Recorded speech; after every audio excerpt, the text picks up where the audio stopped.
இந்த வீடியோவில் உங்களுக்கான புத்தகத்தை எப்படி நீங்கள் செலக்ட் பண்ணிக்கிறது அப்படின்றதையும், என்னுடைய ரெக்கமெண்டேஷனில் ஹெல்த் ரிலேட்டடான புக்ஸ் என்னென்ன படிக்கலாம், ஹிஸ்டாரிக்கல் ஃபிக்ஷன் நீங்கள் படிக்கணும்னு ஆசைப்பட்டீங்கன்னா பெஸ்ட் 5 புக்ஸ், மோட்டிவேஷ்னல்னால் அதில் ஒரு 5 books, my all time favourite books 5 இதெல்லாம் உங்களோட ஷேர் பண்ணிக்க போகிறேன். புத்தகம் வாசிக்கணும் அப்படின்னு சொல்லிட்டு நிறைய பேர் ஆசைப்படுவாங்க, அதை ஒரு ஹேபிட்டாக ஆக்கிக்கணும் அப்படின்னு சொல்லிட்டு பிரியப்படுவாங்க. ஆனால் தனக்கான புத்தகம் எது, எப்படி நான் புத்தகத்தை செலக்ட் பண்ணுறது அப்படின்னு சொல்லிட்டு தெரியாமல் இருக்கும். சில பேர் பார்த்திங்கன்னா எப்படி தொடங்குறது அப்படின்னு சொல்லிட்டு தெரியாமல் இருப்பாங்க. இதை போக்கணும் அப்படின்றதுக்காக தான் இந்த வீடியோ நான் போடுறேன். ஸோ புத்தகம் ஏன் வாசிக்கணும் அப்படின்றத முதல்ல நம்ம தெரிஞ்சுக்கணும். எதுக்காக வாசிக்கணும் நீங்களே யோசிச்சு பாருங்களேன். நமக்கு ஏதாவது ஒரு விஷயம் தெரியாது, அதை நம்ம தெரிஞ்சுக்கணுங்கிறதுக்காக வாசிப்போம். இல்லைன்னா ஒரு விஷயம் நமக்கு தெரியும், அதை இன்னமும் நல்லா தெரிஞ்சுக்கிறதுக்காக நம்ம வாசிக்கலாம். நமக்கு பிடித்தமாக நம்ம பொழுதை கழிக்கிறதுக்காக வாசிக்கலாம். இந்த மாதிரி சில விஷயங்களுக்காக வாசிக்கலாம். என்னை பொறுத்த வரைக்கும் நான் எப்படி இதை பார்க்குறேன்னா, நம்ம ஒரு அரண்மனையோ இல்லை ஏதோ ஒரு பில்டிங்குள்ளே வாழ்கிறோன்னு வச்சுக்கோங்களேன். அதில் சில அறைகளை நம்ம பார்த்துருக்கோம், இன்னும் சில அறைகளை நம்ம இன்னும் கவனிக்கவே இல்லை, பார்க்கவே இல்லை. அந்த அறைகளில் என்ன இருக்குது அப்படின்னு சொல்லிட்டு எக்ஸ்ப்ளோர் பண்ணுறதுக்கு நமக்கு உதவியாக ஒவ்வொரு புத்தகங்களும் இருக்குது அப்படின்னு சொல்லிட்டு நினைக்கிறேன். நம்ம படிக்கிற எல்லா புத்தகங்களும் நமக்கு பயனுள்ளதாக இருக்கும் அப்படின்னு சொல்ல முடியாது. சில புத்தகங்கள் நம்மளை வித்தியாசமாக யோசிக்க வைக்கும். சில புத்தகங்கள் ஆமாம் நம்மளோட நிலைப்பாடு சரிதான் அப்படின்னு சொல்லக்கூடியதாக இருக்கும். சில புத்தகம் பார்த்திங்கன்னா ரொம்ப முரண்பாடுகள் நிறைந்ததாக இருக்கும். ஒரு குழந்தையை போலன்னு வச்சுக்கோங்களேன். சில குழந்தை நம்ம பார்க்கும்போது நம்மக்கிட்டே வரான்னு சொல்லுவோம், சிலது முரண்டு பிடிக்கும். அந்த மாதிரி ஒவ்வொரு புத்தகங்களும் இருக்கும். நான் எந்த ஒரு புத்தகத்துமே படிக்கும்போது ஒரு முதல் 5 பக்கங்கள் முதல் 10 பக்கங்கள் பார்த்திங்கன்னா கொஞ்சம் சிரமமாக இருந்தாலுமே நான் தொடர்ந்து அதை படிக்க முயற்சி பண்ணுவேன். படிக்க அதை நம்ம புரிஞ்சு படிக்கும்போது அதில் ஒரு பொருள் நமக்கு அப்படி பிடிக்கிற மாதிரி இருக்கும். நம்ம அப்படியே உள்ளே பயணிக்கிற மாதிரி இருக்கும். ஒரு புது உலகத்தை நமக்கு காட்டுறதாக இருக்கும். உதாரணத்துக்கு பொன்னியின் செல்வன் படமும் இருக்குது, ஒரு புத்தகமும் இருக்குது. இது 2ல் புத்தகம் வாசித்தவங்களுக்கு படம் அந்த அளவுக்கு பிடிக்கலை. ஏன் அப்படின்னு பார்த்தீங்கன்னா, அதில் உள்ள அரண்மனையை நீங்கள் ஒரு மாதிரி நினச்சிருப்பீங்க, அதில் உள்ள வந்தியத்தேவனை உங்கள் மனதில் வேறு மாதிரி நினச்சிருப்பீங்க. அந்த மாதிரி ஒவ்வொருத்தரையும் நீங்கள் வித்தியாசமாக நினச்சிருப்பீங்க. ஆனால் அந்த திரையில் வரும்போது திரையில் அவங்களோட கற்பனையை தான் அவங்க கொடுத்துருக்காங்க. ஸோ நம்ம கற்பனையை வளர்க்குறதுக்கு ரொம்ப உதவிகரமாக இருக்கும். ஃபஸ்ட்டு கொஞ்சம் கஷ்டமாக தான் இருக்கும். நீங்கள் புத்தகத்தை வாசிக்க ஆரம்பிச்சிங்கன்னா உங்களுக்கு ரொம்ப பிடிக்கும். ஸோ கஷ்டம் இல்லாமல் தொடர்ந்து வாசிக்கணும் அப்படின்னா உங்களுக்கு பிடித்த புத்தகத்தை நீங்கள் செலக்ட் பண்ணிக்கிறது ரொம்ப ரொம்ப முக்கியம்.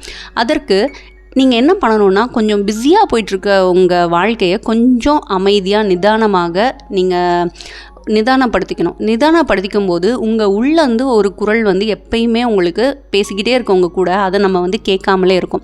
ஸோ அந்த குரலை கேட்டிங்கன்னா உங்களோட விருப்பம் தேவை அது எல்லாமே அது எப்பயுமே சொல்லிகிட்டே தான் இருக்குது. அதை நம்ம கேட்கணும். ஸோ அத்தியாவசியமாக எதெல்லாம் தெரிஞ்சுக்கணும் அப்படின்னு சொல்லிட்டு உங்களுக்கு தோணுதோ அது எல்லாத்தையுமே நீங்கள் லிஸ்ட் அவுட் பண்ணிவிட்டு அதற்கேற்ற மாதிரி புத்தகங்களை செலக்ட் பண்ணலாம். இன்னொரு வழி உங்களோட பயம், உங்களோட கவலை, இது 2ம் என்னன்னு சொல்லிட்டு பாருங்கள். பயம் ஏன் ஏற்படும் அப்படின்னா, நம்ம அறியாமையில் இருக்கும்போது தான் பயம் ஏற்படும். உதாரணத்திற்கு நீங்கள் ஒரு ப்ரெசன்டேஷன் கொடுக்கணும்னு வச்சுக்கோங்களேன். உங்களுக்கு பயம் இருக்குன்னா ஃபஸ்ட்டு அதை நம்ம எப்படி ப்ரெசென்ட் பண்ணுறதுன்னு சொல்லிட்டு ஒரு கூச்சம் இருக்கும். கூச்சம் வேறு, பயம் வேறு.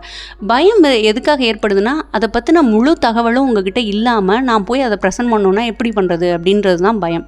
ஸோ பயம்னா அறியாமை. அந்த அறியாமை என்ன அப்படின்றத கண்டுபிடிச்சி அதுக்கு ரிலேட்டடான இன்ஃபர்மேஷன்ஸை நீங்கள் தெரிஞ்சுக்கிறது ஒரு வழி.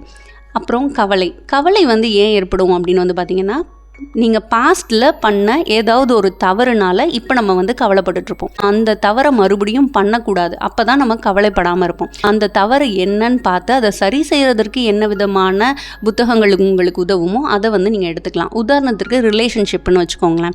கணவன் மனைவிக்குள்ளே எப்போ பாரு சண்டை வந்துட்டே இருக்குது, இதனால நம்ம சண்டை போடுறோம், நிறைய வார்த்தைகள் விட்டுறோம், அப்புறம் கவலைப்படுறோம். ஸோ இதை போக்கணும் அப்படின்னா லவ் லாங்குவேஜ்னு சொல்லிட்டு ஒரு நூல் இருக்குது. அதுக்கப்புறம் men are from Mars, women are from Venus, அந்த புத்தகம் படிக்கலாம். இந்த மாதிரி புத்தகங்களை நீங்கள் தேடி படிக்கும்போது, ஓ இவ அதை தான் நினைக்கிறாளா, ஓகே இவர் இப்படி தான் நம்மளை நினைக்கிறாரா அப்படின்னு சொல்லிட்டு நீங்கள் தெரிஞ்சுக்கிறதுக்கும் ஒத்து போய் வாழ்கிறதுக்கும் இந்த புத்தகங்கள் உங்களுக்கு பயனுள்ளதாக இருக்கும். இந்த 2 வழிகள் மூலமாக நீங்கள் கண்டுபிடிச்சிக்கலாம் உங்களோட விருப்பம், உங்கள் தேவை. இதை என்னன்னு பார்க்குறது, உங்கள் கவலை, உங்கள் பயம் இது என்ன, இதை போக்கிக்கிறதுக்கு என்ன மாதிரியான புத்தகங்கள் உங்களுக்கு பயனுள்ளதாக இருக்கும் அப்படின்னு சொல்லிட்டு நீங்கள் சர்ச் பண்ணி நிறைய பேரோட ரெக்கமெண்டேஷன், அப்புறம் புக் சம்மரி மாதிரி ஆடியோ புக்ஸ் இதெல்லாம் கேட்டு உங்களுக்கான புத்தகத்தை நீங்கள் வந்து செலக்ட் பண்ணி படிக்கும்போது தொடர்ந்து படிக்கிறதுக்கான ஒரு உந்துதல் வந்து உங்களுக்கு இருக்கும். நம்ம மனதை இதமாக வச்சுக்கிறதுக்கு வரலாற்று நாவல்கள் வந்து படிக்கலாம், ரொம்ப சூப்பராக இருக்கும். ஒரு நாட்டோட வரலாற்றை பற்றி தெரிஞ்சுக்கணும் அப்படின்னா கண்டிப்பாக நம்ம வரலாற்று நாவல் வழியாக வந்து தெரிஞ்சுக்கிறது ரொம்ப ஈஸியான ஒரு விஷயமாக இருக்கும். அந்த காலத்தில் வந்து ராஜா எப்படி வாழ்ந்தார், ஒரு ராணினா அவங்க எப்படி இருப்பாங்க, அங்கே இருந்த மக்கள் வந்து எப்படி இருப்பாங்க, அவங்களோட அரண்மனை எப்படி இருக்கும், அங்கே இருந்த வேலையாட்கள்லாம் யார், என்ன மாதிரியான ஒரு வாழ்வியல் வந்து இருந்தது, அதை பற்றியெல்லாம் தெரிஞ்சுக்கிறதுக்கு இந்த வரலாற்று நாவல் வந்து ரொம்ப பயனுள்ளதாக இருக்கும். சில பேர் வந்து நினைக்கிறாங்க வரலாற்று நாவல்லாம் பார்த்திங்கன்னா பாகம் 1 பாகம் 2ன்னு சொல்லிட்டு ஒரு 500 பக்கமாவது இருக்கும், இதை எப்படி படிக்கிறது, ரொம்ப பெருசாக இருக்கே அப்படின்னு சொல்லிட்டு நினைக்கிறாங்க. எடுத்த உடனே புத்தகத்தோட சைஸையும் அதோட பேஜ் நம்பர்ஸையும் பார்த்துட்டு ரொம்ப மலைப்பாகி அந்த மாதிரி புக்ஸை வந்து அவங்க எடுக்கிறதே இல்லை. இப்போது உதாரணத்துக்கு பாருங்கள், இப்போது ஒரு படத்தை நம்ம வந்து பார்க்க போகிறோம் அப்படின்னா 3 மணி நேரம் படம் ஓடுது, ஐயோ 3 மணி நேரம் உட்காந்து பார்க்கணுமா அப்படின்னு நினச்சிட்டு யாருமே படம் பார்க்க போகிறது கிடையாது இல்லையா. ஒரு சீன்லேருந்து அப்படியே போயிட்டே இருக்கும், உங்களுக்கு நேரம் போகிறதே தெரியாது. யாராவது வந்து உங்களை டிஸ்டர்ப் பண்ணாங்கன்னா தான் நீங்கள் வந்து பார்ப்பீங்க. அப்புறம் டைம் பார்க்கும்போது இவ்வளோ நேரம் ஆயிடுச்சா அப்படின்னு சொல்லிட்டு உங்களுக்கு தோணும். அதே மாதிரி தான் இந்த வரலாற்று நாவலும் இருக்கும். படிக்க வந்து தொடங்க ஆரம்பித்த உடனே வந்து நீங்கள் வரலாற்று நாவல் எடுக்க ட்ரை பண்ணாதீங்க. பட் நீங்கள் வரலாற்று நாவல் படிக்கிற அளவுக்கு வந்ததுக்கப்புறமாக கண்டிப்பாக இந்த 5 நூல்கள் வந்து நீங்கள் முயற்சி செஞ்சு பார்க்கலாம். ஃபஸ்ட்டு வந்து கல்கியோட பொன்னியின் செல்வன் ரொம்ப ரொம்ப சூப்பராக இருக்கும், கண்டிப்பாக படித்து பாருங்கள். நெக்ஸ்ட்டு சிவகாமியின் சபதம். 3வது இப்போ நான் வந்து ரீசெண்டாக படித்த ஹோமர் எழுதிய இலியட் அப்படின்ற ஒரு வரலாற்று நாவல் ரொம்ப ரொம்ப சூப்பராக இருந்தது, கண்டிப்பாக வாசித்து பாருங்கள். 4வது சிலப்பதிகாரம், 5வது மணிமேகலை. இது ரொம்ப சூப்பராக இருக்கும், செய்யுள் வடிவில் இருக்கிறத உரைநடையில் வந்து கொடுத்துருக்காங்க, ரொம்ப நல்லா இருந்தது. இந்த 5 நூல்கள் வந்து என்னுடைய பரிந்துரையில் இருக்குது. முன்னேற்ற சிந்தனைகள் உள்ள நூல்கள் வந்து படிக்கிறது ரொம்ப முக்கியம்.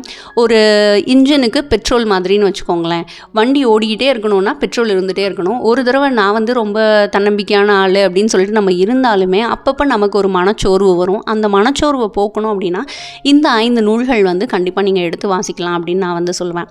தாட் டு பில்ட் ஆன் அப்படின்ற நூல் வந்து ஒரு கட்டுரை வடிவில் இருக்கும், ரொம்ப ரொம்ப சூப்பராக இருக்கும். ஒவ்வொரு விஷயத்தையும் வந்து அவங்க வந்து கொடுத்துருப்பாங்க. நிமிர்ந்து நிற்கணும், நிமிர்ந்து உட்காரணும், அப்புறம் நம்மளோட பாடி லாங்குவேஜ் வந்து எப்படி இருக்கணும், அதை பற்றியெல்லாம் சொல்லக்கூடியதாக இருக்கும். நெக்ஸ்ட்டு ஸ்பார்க் ஜாய் பை மேரி கோண்டோ. இவங்க வந்து பார்த்திங்கன்னா ஒரு ஆர்கனைஸ்டாக வாழ்கிறது எப்படி, மினிமலிஸ்ட்டாக நம்ம வந்து இருக்கணும் அப்படின்னா என்னென்னலாம் விஷயங்கள்லாம் செய்யணும், அதுக்கப்புறம் நம்ம வீடு வந்து ஒழுங்காக இருக்குது அப்படின்னாலே நம்ம மனசும் வந்து கொஞ்சம் அப்படியே ஆர்கனைஸ்டாக ஆகும். நம்ம வீட்டில் வந்து உபயோகப்படுத்தின பொருட்கள்லாம் என்ன, உபயோகம் இல்லாத பொருட்கள் எல்லாம் என்ன அப்படின்றத ஐடென்டிஃபை பண்ணிவிட்டு சில பேருக்கு வந்து அதை டொனேட் பண்ணுறது, இல்லை யூஸ் பண்ண முடியாத ஸ்டேஜில் இருந்ததுன்னா அதை தூக்கி போடுறது, இருக்க பொருளை நம்ம பத்திரமா வச்சுக்கிறது, வேல்யூ பண்ணிக்கிறது, அந்த மாதிரி விஷயங்கள்லாம் வந்து சொல்லியிருப்பாங்க. அதுக்கப்புறம் ஆட்டிடியூட் இஸ் எவ்ரிதிங் அப்படின்ற நூல். நம்ம வாழ்வில் எது நடந்தாலுமே சரி அதை நீங்கள் எப்படி எடுத்துக்கிறீங்க அப்படின்றத பொறுத்து தான் நம்ம வாழ்க்கை வந்து அமையும் அப்படின்னு சொல்லக்கூடியதாக இருக்கும். ஸோ ஆட்டிடியூடு வந்து நம்ம கண்டிப்பாக நல்லா பில்ட் பண்ணிக்கணும். அதற்கு அடுத்ததாக சிக்கன் சூப் ஃபார் சோல் அப்படின்ற ஜாக் கேன்ஃபீல்டு அவங்க எழுதினது. இதுவும் கட்டுரை வடிவில் இருக்கும். இப்போ வந்து பார்த்திங்கன்னா இது ஒரு டீனேஜ் வயசுள்ளவங்களுக்கு ரிலேட்டடான புக் வந்து இருக்குது. இப்போது உமனுக்கு இருக்குது, மென்னுக்கு இருக்குது, ஸ்டூடெண்ட்டுக்கு இருக்குது, அந்த மாதிரிலாம் தனித்தனியாக வந்து இப்போ கட்டுரை வடிவில் அவங்க வந்து கொடுத்துருக்காங்க. நீங்கள் நார்மலாகவே இந்த சிக்கன் சூப் ஃபார் சோல் படிக்கும்போது ஒரு 1.5 பக்கத்தில் தான் ஒரு கட்டுரை வந்து இருக்கும். ஒரு ஏதாவது ஒரு விஷயத்தையும் அதில் வந்து ஒரு மோட்டிவேஷ்னலான ஒரு இதை அவங்க லைஃப்பை எப்படி எடுத்துக்கிட்டாங்க, எவ்வளோ பாசிட்டிவாக அவங்க மாறினாங்க, அவங்க லைஃப்பில் இருந்த ஸ்ட்ரகிள்ஸ் என்ன, அதுலேருந்து அவங்க என்ன லேர்ன் பண்ணிக்கிட்டாங்க, அந்த மாதிரி ஒவ்வொரு ஸ்டோரிஸும் வந்து இருக்கும். நீங்கள் ஒரு டீ டைமில் கூட எடுத்து அந்த புக் வந்து படிக்கலாம். நீங்கள் நைட் டைம் படிக்கிறீங்க அப்படின்னாலும் கண்டிப்பாக இந்த புக் உங்களுக்கு யூஸ்ஃபுல்லாக இருக்கும். 5வது ரூல்ஸ் ஆஃப் ஒர்க். ஒவ்வொருத்தருமே வந்து வேலை பார்த்துட்ருக்கோம், ஆனாலும் நமக்கான அந்த ஒரு ரெகக்னேஷன் கிடைக்கல அப்படின்னு சொல்லிட்டு கவலைப்படுறவங்களெல்லாம் நிறைய பேர் பார்த்துருப்பீங்க. சில இடத்துல நம்ம வந்து மிஸ்டேக் பண்ணியிருப்போம், ஆனால் நம்ம மிஸ்டேக் என்ன அப்படின்றத யாருமே நமக்கு வந்து சொல்லியிருக்க மாட்டாங்க. அதெல்லாம் சொல்லக்கூடியதாக இந்த ரூல்ஸ் ஆஃப் ஒர்க் இருக்கும். கண்டிப்பாக நீங்கள் ஒரு வேலை செய்யக்கூடிய ஒரு நபராக இருக்கீங்க, ஒரு கார்ப்பரேட் கம்பெனியில் ஒர்க் பண்ணுறீங்க அப்படின்னா கண்டிப்பாக இந்த நூலை வந்து நான் உங்களுக்கு ரெக்கமெண்ட் பண்ணுவேன். இதில் வந்து எப்படி நம்ம ட்ரெஸ் பண்ணணும், என்ன மாதிரி பேசணும், நம்ம ஆட்டிடியூட் வந்து எப்படி வச்சுக்கணும், டைமுக்கு எப்படி நம்ம ஆஃபீஸ் போகணும், நம்மளோட ஒர்க்கை எப்படி ஆர்கனைஸ்டாக பண்ணணும், அந்த மாதிரி எல்லா விஷயத்தையுமே வந்து இதில் கவர் பண்ணியிருப்பாங்க. இதில் இருக்க எல்லா டிப்ஸையும் நீங்கள் ஃபாலோ பண்ணினீங்க அப்படின்னா கண்டிப்பாக உங்கள் தொழில் வாழ்க்கையில் நீங்கள் மேம்படுறதுக்கு ரொம்ப உதவிகரமானதாக இருக்கும். இப்போ நான் சொன்ன எல்லா புக்ஸையுமே வந்து நம்மளோட சேனலில் புக் சம்மரியாக நான் கொடுத்துருக்கேன். நீங்கள் புக்ஸ் வாங்குறதுக்கு முன்னாடி ஒரு தடவை நீங்கள் அந்த சம்மரி கேட்டு உங்களுக்கு பிடிச்சிருக்கு அப்படின்னா கண்டிப்பாக நீங்கள் அந்த புக்ஸ் வந்து வாங்கிக்கலாம். முடிஞ்ச வரைக்கும் இந்த புக்ஸோட லிங்க்கை வந்து நான் டிஸ்கிரிப்ஷனில் தரேன். என்னோடய ஆல் டைம் ஃபேவரட் புக் என்ன அப்படின்னு வந்து பார்த்திங்கன்னா ஒரு 5 புத்தகங்கள் வந்து இருக்குது. ஃபஸ்ட்டு இக்கிகை. ஒவ்வொரு பர்சனுமே கண்டிப்பாக இக்கிகை வந்து படிக்கணும் அப்படின்னு சொல்லிட்டு நினைக்கிறேன். ஏன்னா நம்ம பிறந்தோம், வாழ்ந்தோம், செத்துட்டோம் அப்படின்னு சொல்லிட்டு இல்லாமல் நம்ம வாழ்வதற்கான ஒரு அர்த்தத்தை வந்து கண்டிப்பாக தெரிஞ்சுக்கிட்டு வாழ்க்கையின் நோக்கத்தை வந்து நம்ம நிறைவேற்றிட்டு தான் நம்ம வந்து ஒவ்வொருத்தருமே வந்து இறக்கணும். அப்போ தான் நமக்கு ஒரு வாழ்ந்த ஒரு சாட்டிஸ்ஃபேக்ஷன் வந்து கிடைக்கும். எப்போ நம்ம இறக்க போகிறோம் அப்படின்றது யாருக்குமே தெரியாது. அதனால் இருக்கும்போது நல்லா நம்ம வாழ்க்கையை வாழணும்னா முதல்ல நமக்கு என்ன வேணும் அப்படின்றத தெரிஞ்சுக்கணும். அது என்னன்னு சொல்லிட்டு கண்டுபிடிக்கிறதுக்கு உதவிகரமாக இருக்கக்கூடிய ஒரு நூல் தான் இக்கிகை. செகண்டு, விளக்குகள் பல தந்த ஒளி. இதுவும் ரொம்ப ரொம்ப சூப்பராக இருக்கும். 3வது த புக் ஆஃப் மிர்தாத். மிர்தாத்தின் புத்தகம் அப்படின்னு சொல்லிட்டு தமிழ்லேயும் மொழிபெயர்ப்பாக இருக்குது கண்ணதாசன் பதிப்பகத்தில். ஓஷோ அவர்கள் வந்து ஒவ்வொரு மனிதனுமே கண்டிப்பாக பல முறை வாசிக்கணும் அப்படின்னு சொன்ன ஒரு நூல் வந்து இது. நம்மளோட சேனல்லையும் புக் சம்மரி வந்து போட்டிருக்கேன். கண்டிப்பாக அதை வந்து கேளுங்க. அதில் உள்ள ஒவ்வொரு கருத்துக்களுமே அவ்வளவு நல்லாயிருக்கும். நீங்கள் ஒன்ஸ் அதை கேட்டிங்கன்னா தான் உங்களுக்கு வந்து அந்த புக்கில் உள்ள சிறந்த விஷயங்கள்லாம் என்ன அப்படின்னு சொல்லிட்டு உங்களால் தெரிஞ்சுக்க முடியும். 4வது அட்டாமிக் ஹேபிட்ஸ். சின்னஞ்சிறு பழக்கங்கள். ஒரு நல்ல பழக்கத்தை எப்படி நம்ம அட்ராக்ட் பண்ணிக்கிறது, ஒரு பேட் ஹேபிட்டை வந்து எப்படி நம்ம வந்து அதிலிருந்து வெளியில் வர்றது, அதெல்லாமே சொல்லக்கூடியதாக இருக்கும். ஸோ பழக்கம் தான் நம்மளோட வாழ்க்கையை வந்து நிர்ணயிக்கக்கூடியதாக இருக்குது. நீங்கள் எதை செய்கிறீங்க அப்படின்றத பார்த்து செய்கிறதுக்கும் புதிய பழக்கத்தை நீங்கள் வந்து உங்கள் வாழ்க்கையில் கொண்டு வரதுக்கும் இந்த புத்தகம் வந்து உங்களுக்கு பயனுள்ளதாக இருக்கும். 5வது மேக் டைம். இந்த நூலில் வந்து பார்த்திங்கன்னா எல்லாருக்கும் ஒரே 24 மணி நேரம் தான் இருக்குது. அதை எப்படி பயனுள்ள வகையில் ஸ்பெண்ட் பண்ணுறது அப்படின்றத சொல்கிறாங்க. இதில் ரொம்ப முக்கியமான விஷயம் ஹைலைட், அப்புறம் லேசர் ஃபோக்கஸ், ரிஃப்ளெக்ட். இது 3ம் வந்து சொல்லியிருப்பாங்க. ஸோ எப்பயுமே ஹைலைட் டைம் அப்படின்னு சொல்லிட்டு ஒன்று வச்சுக்கணும். அந்த டைமில் வந்து லேசர் ஃபோக்கஸாக நம்ம வந்து ஒர்க் பண்ணணும். அப்புறம் நம்ம வந்து எப்படி பண்ணியிருக்கோம் அப்படின்னு சொல்லிட்டு ஒவ்வொரு நாளும் வந்து பார்க்கணும். எண்ட் ஆஃப் த டே ஏதாவது ஒரு சேஞ்ச், கரெக்ஷன்ஸ் தேவைப்படுது, இந்த இடத்துல டிஸ்ட்ராக்ட் ஆகிட்டோம், இதை மாற்றிக்கணும் அப்படின்னு சொன்னால் நம்ம மாற்றிக்கலாம். ஸோ அதெல்லாம் சொல்லக்கூடியதாகவும் நிறைய டிப்ஸு, ப்ராக்டிக்கல் டிப்ஸும் வந்து கொடுத்துருப்பாங்க. ஸோ இது 5மே ஆல் டைம் ஃபேவரட்டாக வந்து எனக்கு இருக்குது. இதெல்லாம் வந்து என்னுடைய ரெக்கமெண்டேஷன்ஸ். கண்டிப்பாக என்னோடய ரெக்கமெண்டேஷன்ஸ் உங்களுக்கு பயனுள்ளதாக இருக்கும்னு சொல்லிட்டு நினைக்கிறேன்.